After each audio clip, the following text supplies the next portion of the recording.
ದೇವ್ರ ದರ್ಶನ ಮಾಡ್ಬೇಕು ಅಂತ ವಲ್ಲಭನ್ ಕರ್ಕೊಂಡು ಮತ್ತೆ ಅವಳ ಸೊಸೆ ಹೆಸರು ಮೀನಾ ಇವ್ರಿಬ್ಬರನ್ನ ಕರ್ಕೊಂಡು ಅದು ಯಾವ್ದೋ ಊರಿಗೆ ಹೋದ್ಲು.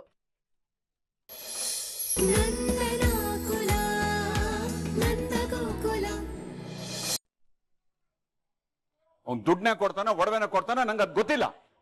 ಇದು ನನ್ನ ತೀರ್ಮಾನ ಅಷ್ಟೇ. ಇಂಥ ಚಿಲ್ಡ್ರೆ ಬುದ್ಧಿ ನಮ್ಮ ಮನೇಲಿ ಯಾರಿಗೂ ಇಲ್ಲ. ಇವ್ನ್ ಯಾಕೆ ಬಂತು ಅಂತ ನಂಗೆ ಗೊತ್ತಾಗ್ತಾ ಇಲ್ಲ. ಗಿರ್ಜಾ, ನಾನು ಬಡವ ನಿಜ. ಇವ್ರು ಕೇಳಿದ್ನೆಲ್ಲ ನಾನು ಕೊಡಿಸದೇ ಇರ್ಬೋದು, ಕೇಳ್ದಾಗೆಲ್ಲ ದುಡ್ಡು ಕೊಡದೇ ಇರ್ಬೋದು. ಆದ್ರೆ ಸ್ವಾಭಿಮಾನದಿಂದ ಬದುಕಬೇಕು ಅಂತ ಹೇಳ್ಕೊಟ್ಟಿದ್ ಪಾಠ ಮರ್ತೋಯ್ತಾ ಗಿರ್ಜಾ?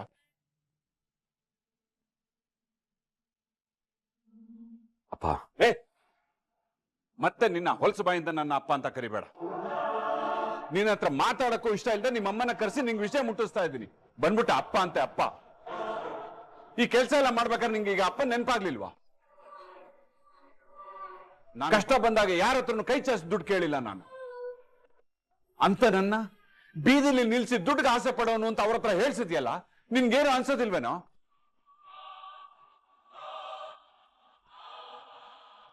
ಒಂದು ತಿಳ್ಕೊಳ್ಳೋ, ಸಂಬಂಧಗಳು ಸಂತೋಷನ ತರುತ್ತೆ, ಅದೇ ದುಡ್ಡು ಸಂಬಂಧಗಳನ್ನ ದೂರ ಮಾಡುತ್ತೆ. ಇದನ್ನ ಅರ್ಥ ಮಾಡ್ಕೊಳ್ದೆ ಮಣ್ಣು ತಿನ್ನೋ ಕೆಲಸ ಮಾಡ್ತೀಯಲ್ಲೋ. ನನ್ಗಾಗಿರೋ ನೋವು ಅವಮಾನಕ್ಕೆ ನಿನ್ ಜೊತೆ ಯಾವತ್ತೂ ಮಾತಾಡಬಾರ್ದು ಅಂತ ಅನ್ಕೊಂಡಿದ್ದೆ. ಆದ್ರೂ ಮಾತಾಡ್ತಾ ಇದ್ದೀನಿ. ಮರ್ಯಾದೆಯಿಂದ ತಗೊಂಡಿರೋ ಒಡವೆನ ಅವ್ರ ಮನೆಗೆ ವಾಪಸ್ ಕೊಟ್ರೆ ಸರಿ, ಇಲ್ಲಾಂದ್ರೆ ಪರಿಣಾಮ ಬೇರೆ ತರನೇ ಆಗಿರುತ್ತೆ. ಮಾಡದೇ ಇರೋ ತಪ್ಪಿಗೆ ಈ ವಲ್ಲಭ ಎಲ್ಲರ ಹತ್ರ ಹೇಳ್ಸ್ಕೊಳ್ತಾ ಇದ್ದಾನೆ. ಯಾಕೋ ಇದು ಸರಿ ಕಾಣಿಸ್ತಾ ಇಲ್ಲ. ನಾನೇ ಎಲ್ಲ ಸತ್ಯ ಹೇಳ್ಬಿಡೋದೇ ಸರಿ.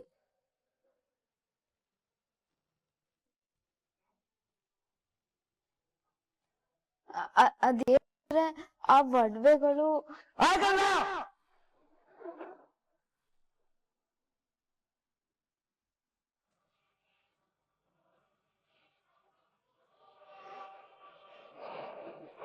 ಏನ್ ಮಾತಾಡ್ತಾ ಇದ್ದೀರಾ?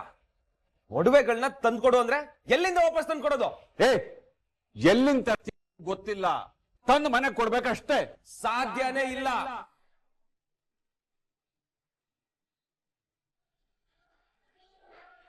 ನಾನು ಅದನ್ನೇ ಕಣೋ ಕೇಳ್ತಾ ಇರೋದು. ಯಾಕೆ ಸಾಧ್ಯ ಇಲ್ಲ? ಸಾಲ ಮಾಡಿದ್ಯಾ? ಏನೋ ಇತ್ತು, ಏನೇನಿಗೆ ಖರ್ಚು ಮಾಡ್ಕೊಂಡೇನ ಅದನ್ನ ಏನ್ ಚೀಟಿಲ್ ಬರ್ದು ಇಟ್ಕೊಂಡಿರ್ತೀನ? ಅಷ್ಟಕ್ಕೂ ನಿಮ್ಗೆ ಲೆಕ್ಕ ಕೊಡಕ್ಕೆ ನಾನೇನ್ ರಕ್ಷಾ ಅಲ್ವಲ್ಲ.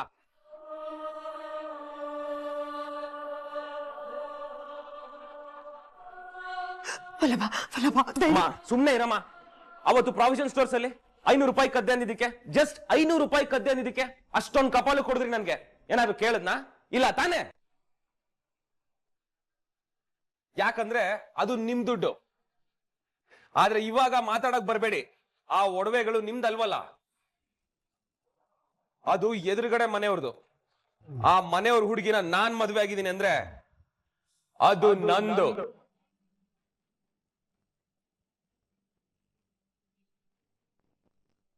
ನಾನ್ ಏನಿಕ್ಕೋ ಖರ್ಚು ಮಾಡ್ಕೊಂಡಿರ್ತೀನಿ.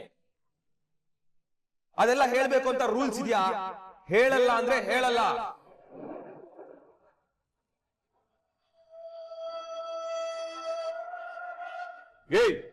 ನನ್ ಮೇಲೆ ಎದುರು ಮಾತಾಡ್ತೀಯ ನೀನು? ಕಪಾಲಕ್ಕೆ ತಗ್ ಬಾರಿಸ್ತೀನಿ ನೋಡು.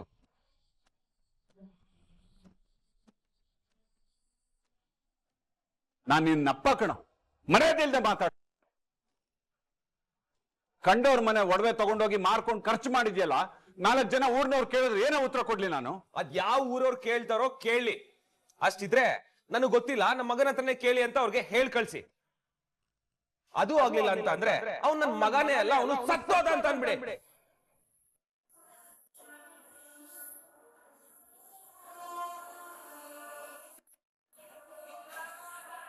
ಅಲ್ಲಿಗೆ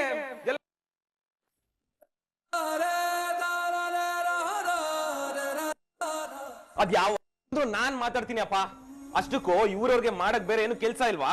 ಅವ್ರ ಮನೇಲಿ ಏನಾಯ್ತು, ಇವ್ರ ಮನೇಲಿ ಏನಾಯ್ತು ಅಂತ CCTV ತರ ನೋಡೋದ್ ಬಿಟ್ರೆ ಇನ್ನೇನು ಗೊತ್ತಿಲ್ಲ.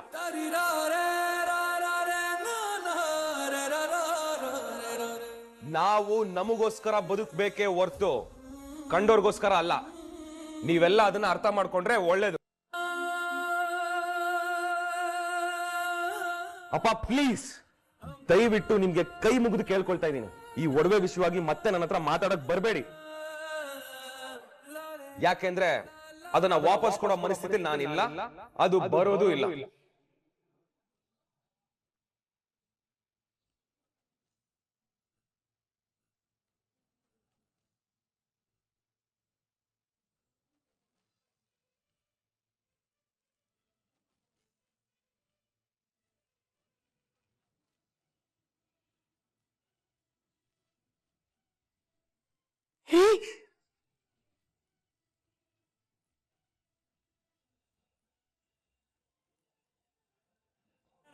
ರೀ, ದಯವಿಟ್ಟು ಬೇಜಾರು ಮಾಡ್ಕೋಬೇಡ್ರಿ. ನಮ್ ವಲ್ಲಭ ಅಂತ ಹುಡುಗ ಅಲ್ಲ ರೀ, ಏನು ಕೆಟ್ಟಗಳಿಗೆ ಮಾತಾಡ್ಬಿಟ್ಟಿದ್ದಾನೆ, ಮನ್ಸಕ್ ತಗೋಬೇಡ್ರಿ. ಅಲ್ಲ ಗಿರಿಜಾ, ನಾನೇನ್ ಕೇಳಬಾರ್ದನ್ ಕೇಳದ್ನ? ತಪ್ಪು ಕೇಳದ್ನ? ನನ್ ಮೇಲೆ ಯಾಕೆಷ್ಟು ಕೂಗಾಡ್ದವನು? ಅಪ್ಪ, ಅವನೇನೋ ಗೊತ್ತಿಲ್ಲದೆ ಸಿಟ್ಟಲ್ಲಿ. ಇಲ್ಲ, ನಂಗೆಲ್ಲ ಅರ್ಥ ಆಗತ್ತೆ. ನೀವೀಗ ತೇಪೆ ಹಚ್ಚೋಕ್ ಬರ್ಬೇಡಿ. ವಲ್ಲಭ ನಂಗೆ ಎಷ್ಟೋ ಸಲ ತಿರುಗಿಸ್ ಮಾತಾಡಿದಾನೆ. ಆಗ ಭಕ್ತಿ ಎಲ್ಲ ಕಾಣಿಸ್ತಾ ಇತ್ತು ಗಿರ್ಜಾ. ಮುಖ್ಯವಾಗಿ ಅವನ ಕಣ್ಣಲ್ಲಿ ಅಪ್ಪ ಅನ್ನೋ ಪ್ರೀತಿ ಕಾಣಿಸ್ತಾ ಇತ್ತು ಗಿರ್ಜಾ. ಅವನ್ ಧ್ವನಿಲದು ನನಗೆ ಕೇಳಿಸ್ತಾ ಇತ್ತು ಗಿರ್ಜಾ. ಆದ್ರೆ ಇವತ್ತು ಅವನ್ ಮಾತಾಡಿದ್ ನೀನ್ ಕೇಳಿಸ್ಕೊಂಡಿಯಲ್ಲ, ಅದ್ಯಾವುದೂ ಇಲ್ಲ ಗಿರ್ಜಾ. ನನ್ನ ಮೇಲೆ ಇಷ್ಟು ಗೌರವ ಕೂಡ ಅವನ ಹತ್ರ ಇಲ್ಲ. ಪ್ರೀತಿ ಇಲ್ಲ ಅನ್ನೋದನ್ನ ಸಾಬೀತ್ ಮಾಡ್ಬಿಟ್ಟ. ಇಷ್ಟು ದಿನ ನನ್ನ ಮಕ್ಕಳು ತಪ್ಪು ಮಾಡಿದಾಗ ಅವ್ರಿಗೆ ಬೈದು ಹೊಡೆದು ಬುದ್ಧಿ ಹೇಳಿದ್ದೀನಿ ಗಿರ್ಜಾ. ಆದ್ರೆ ಇವತ್ತು ಹೇಳು ಅಮ್ಮು, ಆ ವಲ್ಲಭನ್ ಯಾಕೆ ಮದ್ವೆ ಆದೆ ಹೇಳು. ಸದ್ಯಕ್ಕೆ ನಿನ್ಗೆ ತವ್ರ ಮನೆ ಅಂತ ಇರೋದು ನಾನು ಒಬ್ಳೆ ಕಣೆ. ಅದೇನು ಅಂತ ನನ್ನ ಹತ್ರ ಹೇಳ್ಕೋಕಂದ. ಚಿಕ್ಕಮ್ಮ, ಅದು ಏನಂದ್ರೆ ಮೇಡಮ್, ಏನ್ ಮಾಡ್ತಾ ಇದ್ದೀರಾ? ನಮ್ಮನೆ ಮಗಳ ಹತ್ರ ಮಾತಾಡ್ತಾ ಇದ್ದೀನಿ. ನಿಮ್ಮನೆ ಮಗಳು ನಿನ್ನೆ ಅಷ್ಟೇ ನನಗೂ ಇವಳಿಗೂ ಸಂಬಂಧ ಇಲ್ಲ, ಇವಳು ನಮ್ ಪಾಲಿಗೆ ಸತ್ ಹೋಗಿದ್ದಾಳೆ ಅಂತ ಹೇಳಿ ಒಬ್ರಿಂದ ಒಬ್ರು ಹೋಗ್ಬಿಟ್ರಿ. ಈಗ ನೆನ್ಪಾಯ್ತಾ ನಿಮ್ಮನೆ ಮಗಳು ಅಂತ? ಆದ್ರೆ ಅಮ್ಮ ಜೊತೆ ಮಾತಾಡಿ ನೋಡಿ ನಮ್ಮ ಅವ್ವ ನನಗೆ ಬಾಯಿಗೆ ಬಂದಂಗ್ ಬೈದ್ಬಿಟ್ಟಿದ್ದಾರೆ. ಈ ಮನೆಯವರು ಆ ಮನೆಯವ್ರ ಹತ್ರ ಮಾತಾಡೋ ಹಾಗಿಲ್ಲ, ಇದು ನಮ್ಮ ಮಾವನ್ ರೂಲ್ಸು. ಅವ್ರು ಹೇಳಿದ್ಮೇಲೆ ಮುಗೀತು, ಆ ರೂಲ್ಸ್ ನ ಬ್ರೇಕ್ ಮಾಡೋ ಹಾಗೆ ಇಲ್ಲ. ನಾದ್ರೂ ಅಷ್ಟೇ, ನೀವಾದ್ರೂ ಅಷ್ಟೇ.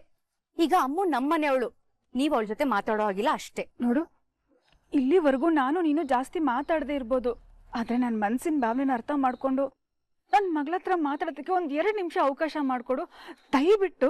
ಅಯ್ಯೋ, ಇದ್ರಲ್ಲಿ ನಾನೇನ್ ಅವಕಾಶ ಮಾಡ್ಕೊಡೋದಿದೆ? ನಿಮ್ ಮಗಳ ಹತ್ರ ತಾನೇ ಮಾತಾಡ್ಬೇಕು, ಮಾತಾಡಿ. ಜ್ಯೋತಿ ತಾನೇ ನಿಮ್ ಮಗಳ ಹೆಸರು? ಏಯ್, ನಾನ್ ಮಾತಾಡ್ತಿರೋದು ಅಮೂಲ್ಯ ಬಗ್ಗೆ. ನೋ ವೇ, ಚಾನ್ಸೇ ಇಲ್ಲ. ನೋಡು, ನಮ್ ಮನೆವರೆಗೂ ಬಂದಿರೋದು ನೀವು, ಮೊದ್ಲು ನೀವ್ ಹೊರಡಿ. ಅಮ್ಮು, ಇನ್ನೊಂದ್ಸಲ ಇವ್ರ ಜೊತೆ ಮಾತಾಡ್ಬೇಡ, ಮಾವಂಗ್ ಗೊತ್ತಾದ್ರೆ ಪ್ರಾಬ್ಲಮ್ ಆಗುತ್ತೆ. ಬಾ ಹೋಗೋಣ, ಬಾ. ಒಳ್ಳೆ ಲೇಡಿ ನಕ್ಷತ್ರಿಕ ಆಡ್ದಂಗ.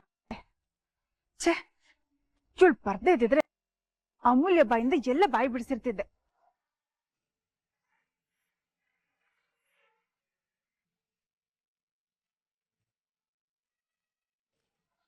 ಅಮ್ಮ, ಏನ್ ನೋಡ್ತಾ ಇದ್ದ ಮನ್ ತಲೆಯಲ್ಲಿ?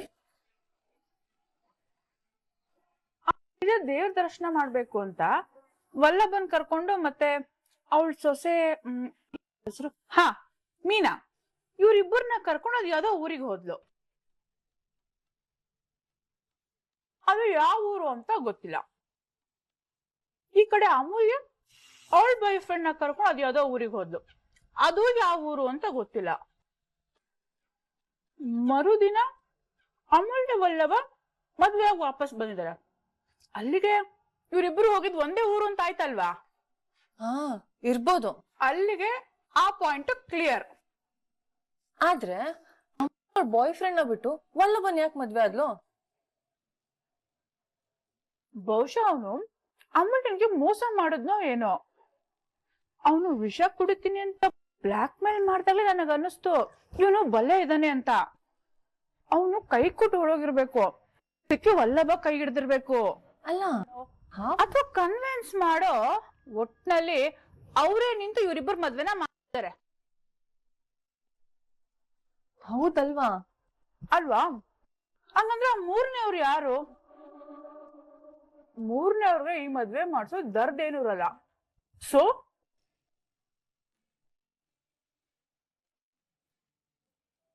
ಏನ್ ಬೇಕಿತ್ತು? ನಾನ್ ನಿಮ್ ಜೊತೆ ಸ್ವಲ್ಪ ಮಾತಾಡ್ಬೇಕಿತ್ತು. ನೋಡಿ, ಇದು ವ್ಯಾಪಾರದ ಜಾಗ, ಮನೆ ವಿಷಯದಲ್ಲಿ ಚರ್ಚೆ ಮಾಡೋದು ನಂಗೆ ಇಷ್ಟ ಇಲ್ಲ.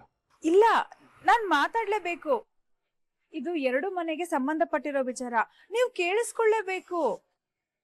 ಸರಿ, ಗಿರಾಕಿಗಳು ಬರ್ತಾರೆ, ಅದೇನ್ ಬೇಗ ಹೇಳಿ. ಅಮೂಲ್ಯ ಮನೆ ಬಿಟ್ಟು ಯಾವ್ದೋ ಊರಿಗೆ ಹೋಗಿದ್ಲು. ನಿಮ್ ಮಗ ವಲ್ಲಭ, ಗಿರಿಜಾ ಮತ್ತೆ ಮೀನಾ ಇವ್ರು ಯಾವ್ದೋ ಊರಿಗೆ ಹೋಗಿದ್ರು. ಅಂದ್ರೆ ಇಬ್ರು ಒಂದೇ ಊರಿಗೆ ಹೋಗಿದ್ರು ಅಂತ ಆಯ್ತು. ಯಾವ ಕಾರಣಕ್ಕೂ ಅಮೂಲ್ಯ ಮತ್ತೆ ವಲ್ಲಭ ಅವ್ರಾಗ ಅವರೇ ಮದ್ವೆ ಆಗೋದಕ್ ಸಾಧ್ಯ ಇಲ್ಲ ಅಂದ್ಮೇಲೆ ಯಾರೋ ಮೂರನೇ ಅವ್ರು ನಿಂತು ಈ ಮದ್ವೆನ ಮಾಡ್ಸಿದಾರೆ ಅಂತ ತಾನೇ ಅರ್ಥ. ಸರಿ, ಮೂರನೇ ಅವ್ರು ಅಂದ್ರೆ ತಪ್ಪಾಗತ್ತೆ. ಇಲ್ಲಿ ಮೂರನೇ ಅವ್ರು ಯಾರು ಎಂಟ್ರಿ ಕೊಡೋದಕ್ ಸಾಧ್ಯನೇ ಇಲ್ಲ. ಈ ಕೆಲ್ಸ ಮಾಡ್ಸಿರೋದು ನಿಮ್ಮನೆಯವ್ರೆ ಅಂತ ನನಗೆ ಅನ್ನಿಸ್ತಿದೆ. ಏನ್ ಮಾತಾಡ್ತಾ ಇದ್ದೀರಾ? ಸತ್ಯನೇ ಮಾತಾಡ್ತಾ ಇದ್ದೀನಿ. ಹೋಗ್ತಾ ವಲ್ಲಭನ್ ಜೊತೆ ಹೋಗಿದ್ದು ಗಿರಿಜಾ, ಮೀನಾ. ಆದ್ರೆ ಬರ್ತಾ ಅವ್ರಿಬ್ರೇ ವಾಪಸ್ ಬಂದಿದ್ದಾರೆ. ಅವ್ರು ಬಂದು 1 ಗಂಟೆ ಆದ್ಮೇಲೆ ವಲ್ಲಭ ಅಮೂಲ್ಯನ್ ಮದ್ವೆ ಮಾಡ್ಕೊಂಡ್ ಬಂದ. ಇದನ್ನೆಲ್ಲ ನೋಡ್ತಿದ್ರೆ ನಿಮಗ್ ಏನು ಅನುಮಾನ ಬರ್ತಿಲ್ವಾ? ನೀವೇ ಯೋಚನೆ ಮಾಡಿ. ಗಿರಿಜಾ ಹೊರಟು 1 ಗಂಟೆಲೆ ವಲ್ಲಭ ಅಮೂಲ್ಯನ್ ದೇವಸ್ಥಾನಕ್ಕೆ ಕರ್ಕೊಂಡು ಹೋಗಿ ಮದ್ವೆ ಮಾಡ್ಕೊಂಡು ಮನೆಗ್ ಬರೋದು ಅಂದ್ರೆ ನಂಬೋ ಅಂತ ಮಾತಾ? ಅದಕ್ಕೆ ನಮ್ಮನೆಯವ್ರ ಬಗ್ಗೆ ಇನ್ನೊಂದು ಮಾತಾಡಿದ್ರೆ ಸರಿ ಇರೋದಿಲ್ಲ. ನೋಡಿ, ನನಗೆ ಗೊತ್ತು ಈ ಮದುವೆಯಿಂದ ನಿಮ್ಮನೆ ನೆಮ್ಮದಿ ಹಾಳಾಗಿತ್ತ. ಅದಕ್ಕೆ ಪ್ರತೀಕಾರವಾಗಿ ನೀವು ಬಂದು ನಮ್ಮನೆ ನೆಮ್ಮದಿ ಹಾಳು ಮಾಡಬೇಡಿ. ನನ್ನನ್ನು ಮೀರಿ ನಮ್ಮನೇಲಿ ಇಂಥ ಕೆಲಸ ಯಾರು ಮಾಡಲ್ಲ ಮಾಡಲ್ಲ ಮಾಡಲ್ಲ. ಭ್ರಮೇಲ್ ಬದುಕ್ಬೇಡಿ. ಸ್ವಲ್ಪ ಸತ್ಯ ಏನು ಅಂತ ತಿಳ್ಕೊಳ್ಳೋದಕ್ಕೆ ಪ್ರಯತ್ನ ಪಡಿ. ನಾನು ಹೇಳೋದನ್ನ ನಂಬಿ. ಬೇಕಾಗಿಲ್ಲ. ನಮ್ಮನೆಯವ್ರು ಹೇಗೆ ನಿಮ್ಮಿಂದ ನಾನು ತಿಳ್ಕೊಬೇಕಾಗಿಲ್ಲ. ಹೊರಡಿ ಇಲ್ಲಿಂದ.